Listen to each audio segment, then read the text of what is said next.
Einen wunderschönen guten Morgen zur Persönlichkeitsentwicklung auf Borisch, heute mit der Überschrift "Man kann's nicht jedem recht machen".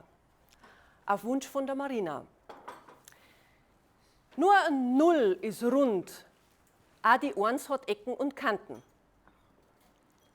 Es gibt Menschen, die mag ich nicht, da ist mir wurscht. Es gibt Menschen, die mag ich ein bisschen, da kommt es ab und zu mal vor. Und es gibt Menschen, die mag ich oder ich möchte es beeindrucken, da passiert es. Ich denke voraus, was kann ich jetzt sagen oder tun, dass dem gefällt. Ist da vielleicht da dabei auch schon mal passiert, dass das, was du da überlegt hast, total an den Grund gegangen ist? Oder vielleicht überhaupt nicht funktioniert hat, weil der ganz anders reagiert hat, als wie du das vorgestellt hast?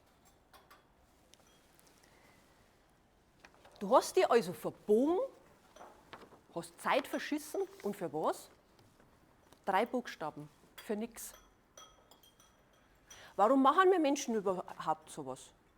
Das ist so simpel. Jeder von uns möchte gemocht werden. Jeder von uns möchte geliebt werden. Dafür machen wir verdammt viel. Man kann es aber nicht am jeden recht machen. Und jetzt gibst du mir vielleicht recht, wenn ich behaupte, ja, aber das zum Sagen und das zum Tun, so wie ich bin, das kostet ja richtig Mut, oder? Was darfst denn du sagen, wenn ich behaupte, dass wenn du dich verbogen hast bisher, dass du noch viel mehr Mut braucht hast? Warum? Ganz einfach, wegen der Erfolgschance. Das ist, wie wenn du da Bayern loskaufst und genau weißt, dass die Gewinnchance 1 zu 5 Millionen liegt. Da hast du noch mehrere Chancen vom Blitz erschlagen zu werden, weil da liegt eine Chance schon mal 1 zu 200.000. Also warum was da, wo man hofft, dass es funktioniert? Warum nur hoffen, anstatt auf Nummer sicher zu gehen?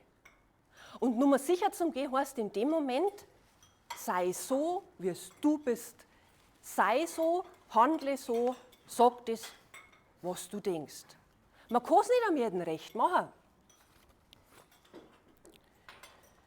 Stell dich hin, Arschbacken zusammen und zeig deine Persönlichkeit, zeig deine Ecken und Kanten. Du kannst das nicht am jeden recht machen und es muss dich auch nicht jeder mengen. Wenn die anderen nämlich deine Kontur, deine Persönlichkeit erkennen, kriegst du automatisch viel mehr Wertschätzung, als wie so ein schwammiger Ja-Sager. Und das ist übrigens im Privaten wie im Beruflichen gleich. Also wenn du so handelst, wie du bist, das sagst, was du denkst, hey, dann kannst du nichts falsch machen. Weil dann steht nämlich deine Erfolgschance 1 zu 1. Also, auf geht's, weil wer will, der kann.